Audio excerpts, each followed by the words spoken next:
Because if you have rattle chains, all of a sudden all your other spirits can come into play at instant speed, right? Right. Then you have to be mindful of the fact that, look, your opponents can play in instant speed Lord in Anthem effect. Supreme Phantom at instant speed can mess up combat real bad. So let's see how this thing plays out. You can take a look at the records as well. Very relevant at this stage of the tournament. Just a few more rounds until we cut to top 4. Both players in a good position to do so, particularly Jakub Tóth. Take a look at that. He is 9-2 right now.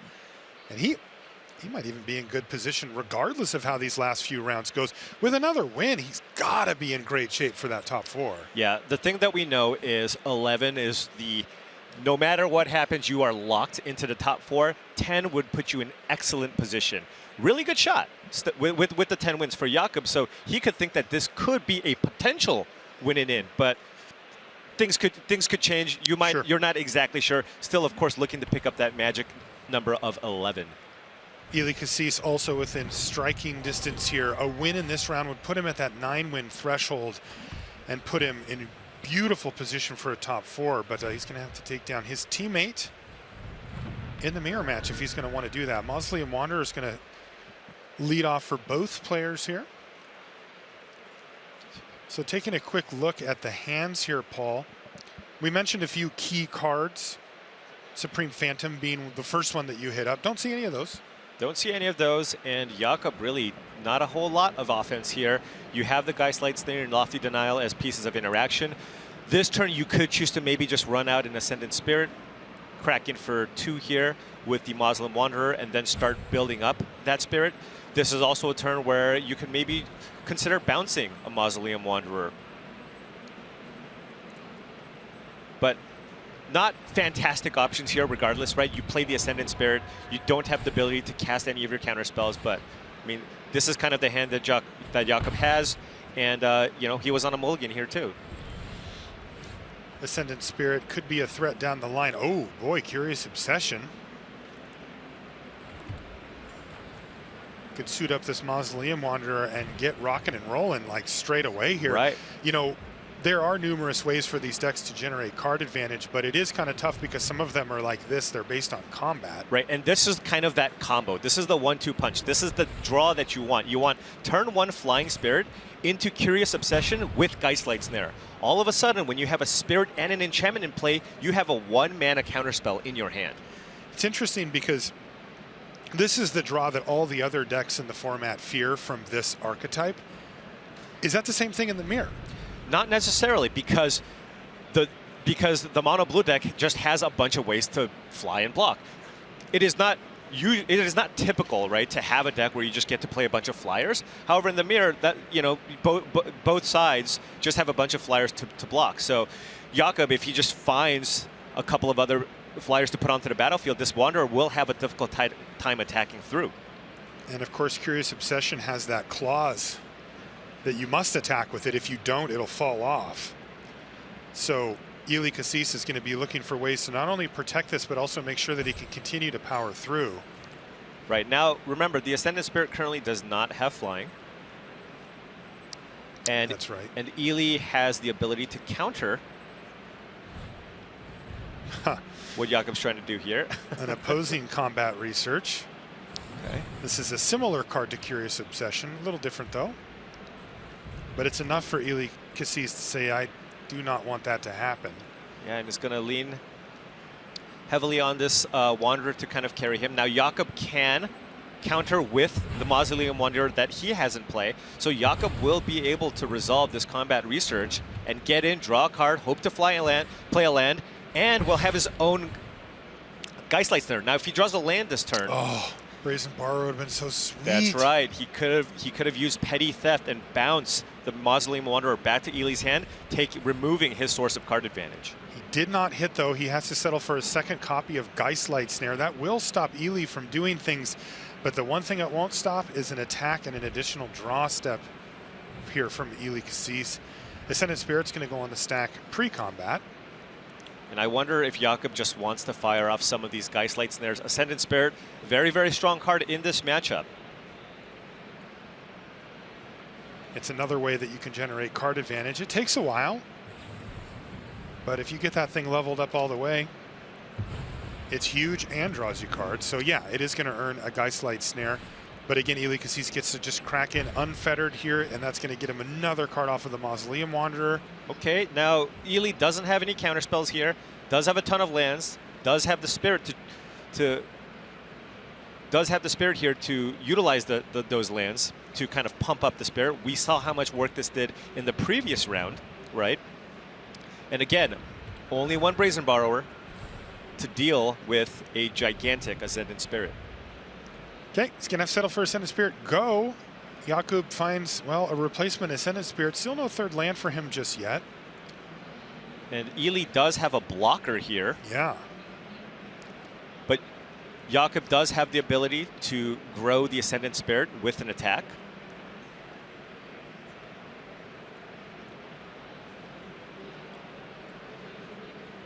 That will tap Jakub out. But this is basically the only option that he really has here. And Eli just willing to throw away Ascendant Spirits just so Jakub does not draw a card here. That's hardcore. Wow. I mean, Jakub did miss a land drop. So Eli just does not want to give Jakub the opportunity to hit his land drops and unload his hand. You know, perhaps Eli also recognizing that cards aren't really in shortage for him, because this also lines up this exact situation where he gets to attack again and keep the cards flowing. And once again, he's passed the turn over to Jakub. This is pretty common. Interestingly, now you see Faceless Haven sitting down there, perhaps on blocking duty as well. Yeah, and as it stands, if Jakub doesn't find a land,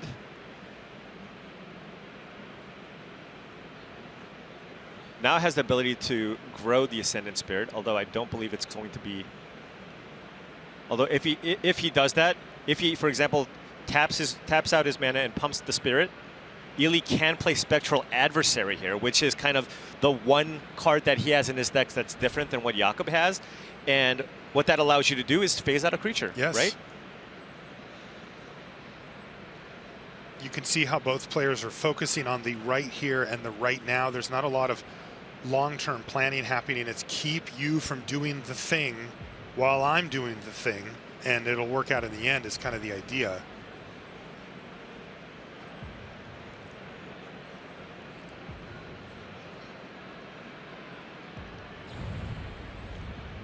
Interesting. So Jakub's going to go for Brazen Borrower. And Eli can go for the Adversary here, but that will meet a Geistlight Snare that Jakub has. So Jakub doing a great job here. Yeah, that land draw from Jakub was really key here. He missed it before. He needed it this turn, and he found it. And I imagine Jakub is, okay, not going to fight here. Huh.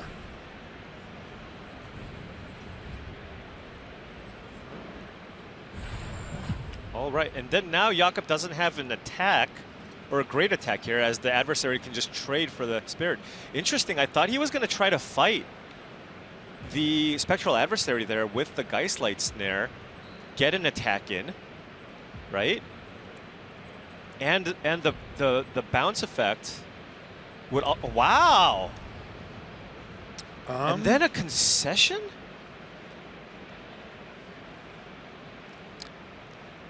I feel like he screwed something up there, Paul. Yeah, maybe a there was a timing stop issue or something. Yeah, something like that. Did he think it was maybe like, no, like a kicker spell maybe? Like that he didn't realize that it ETB'd and then triggered? I don't know, but that just kind of all felt a little bizarre. Just because he did have the mana to counter, if you're leading off with Brazen Borrower, you're kind of getting you want your opponent to respond, right? And that's what Eli did. It's like, okay, well, you play the bounce spell. I'm going to try to save my creature with this Adversary. And that was the perfect opportunity to go for the Geistlight Snare, counter the Adversary, attack and draw a card, right? It seemed like that's what his plan was as well. He played the land. He had it already. All right. He's going to have to shake that off and try to get back in business here. He's got 2 games to win. Jakub at the top of the standings here at 9-2, just crushing this tournament. And he shouldn't let a little misstep like that Yeah, I'm just, Derail him. yeah, of course, I'm just a little bit surprised just because Jakub has been playing so methodically and so well, and just a little surprised. Perhaps it's just not a card that he has played against a lot, right? Maybe it was a last-minute swap out from Eli Kassis, but.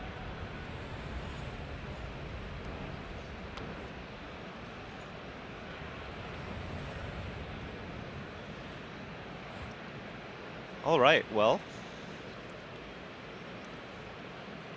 And once that resolves, by the way, it's not unreasonable to concede at that spot, right? Once you're like, okay, I can't attack you with my card draw engine, you get to untap and you'll be able to attack, and you have that 3/2 flyer that you need to deal with. That's and right. Eli was already up several cards in that exchange.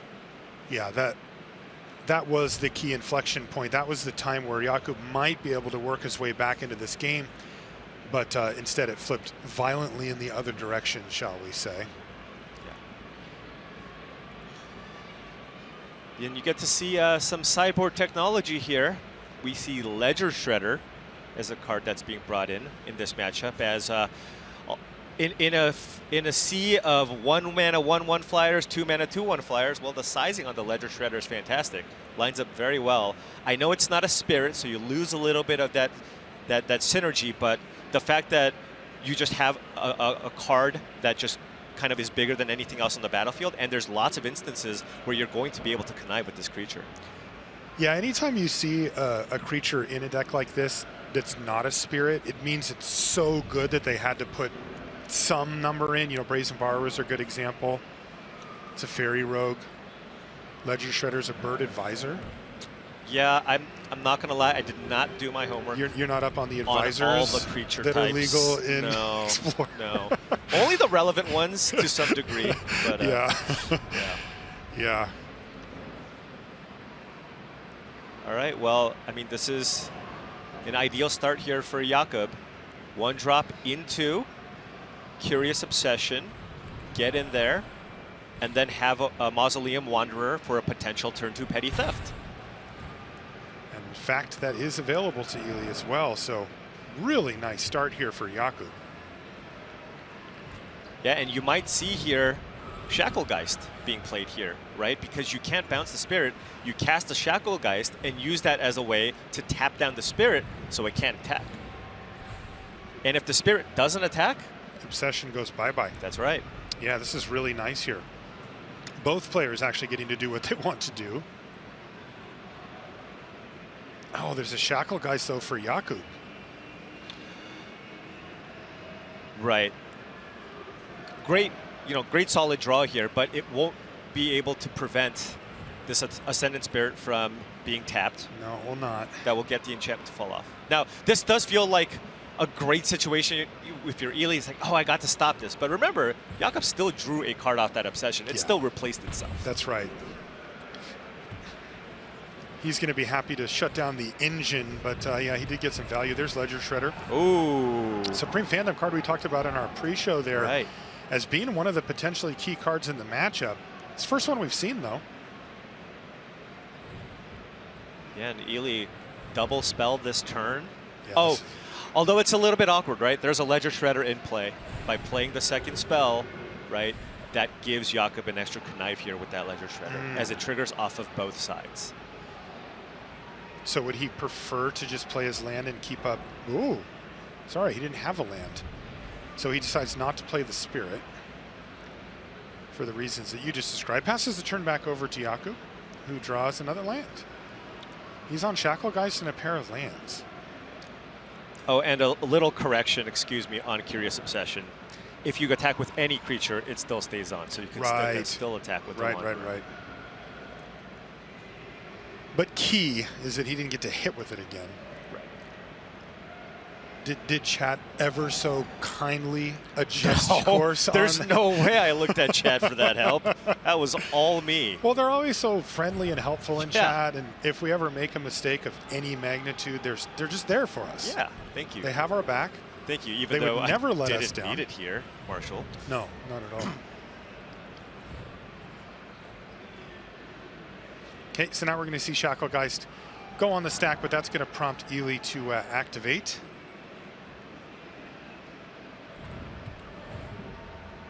as we see the Mausoleum Wanderer get bigger. And this was the type of board state that I thought would be very possible in a matchup like this, right? It's just like, okay, neither of us have great attacks, Shacklegeist, but as the game draws out a little bit more, if Jakub can't find the Supreme Phantom, Eli might be able to find a couple of avenues of attack.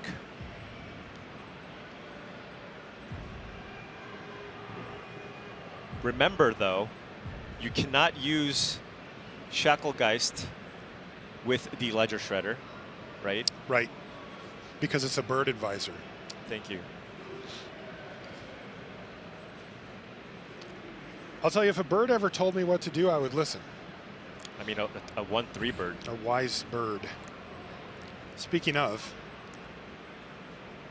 So you attack, and then, oh, okay. You attack and then you tap down the Shacklegeist, get in. But now Eli can crack back here if he wants. So you tap 3 creatures to get in for a damage? Just to keep the Curious Obsession alive, which maybe Jakub thinks there's going to be a time where that Obsession will be relevant. Well, he's going to give up some damage to keep that possibility open, that's for sure. Now it's not as bad, right, to go double spell, because you have your own Ledger Shredder as well. And you want to just build up your board because you have that Supreme Phantom in play. Yeah, it looks like he may just say, well, I can either cast Ascendant Spirit now, or I can Spectral Sailor and keep you from getting your Ledger Shredder. Right now, Eli's staring down at 3 spells. He's got a nice hand. Jakub just has the land. Completely out of gas, yeah. The bit of a stalemate here. A little bit. But now Jakub's not going to be able to force any type of attack through without losing something, right?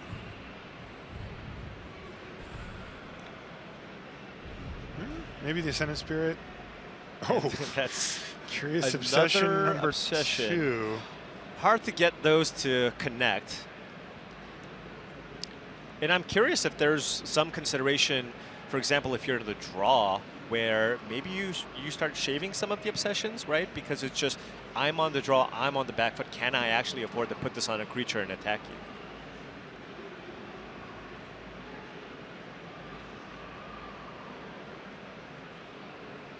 Jakub deciding where he wants this second copy to go. Okay. Looks like it's going to be on Shacklegeist. So it's kind of interesting how there's just not really removal, so you can kind of plan on having these things stick around. Right. I mean, the only form of interaction is the Brazen Borrower. Yeah, which Eli happens to have. So 2 spirits for sure will be used to tap down the Ascendant Spirit.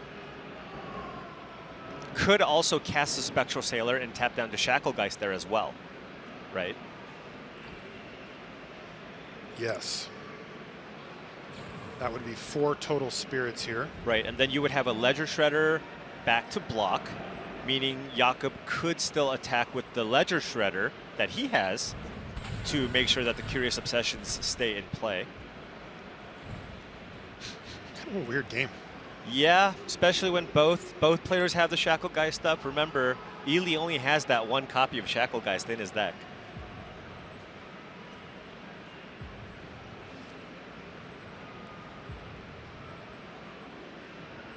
Is Jakub going to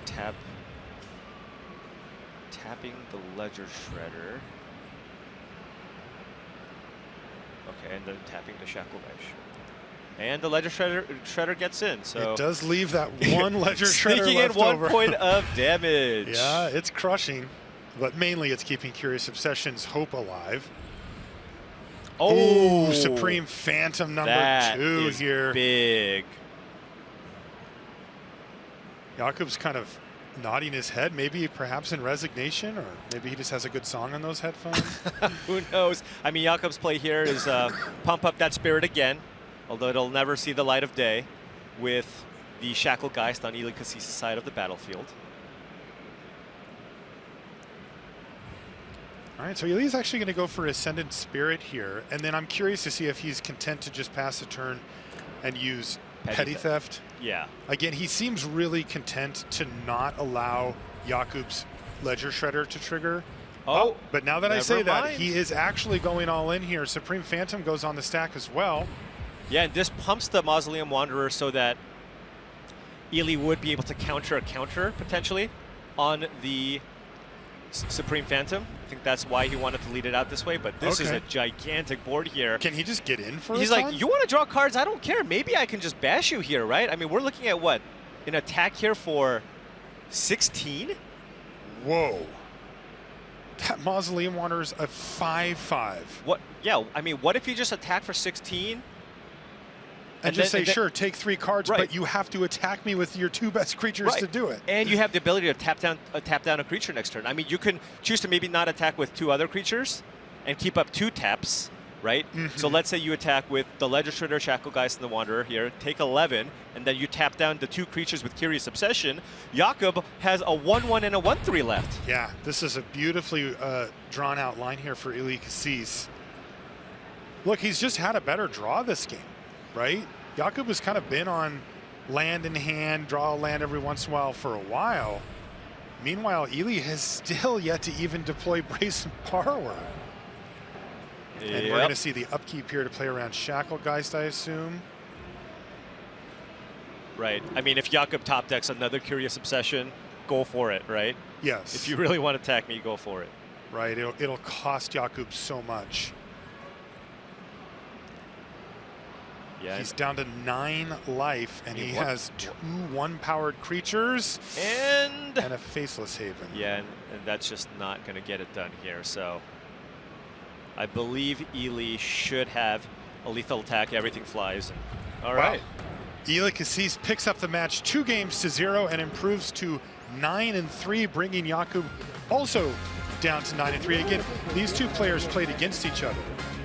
Or excuse me, tested it with each other. I think they might be talking about that Spectral Adversary. I was trying to listen in, but I couldn't hear them. But my guess is that he was saying, for some reason, I thought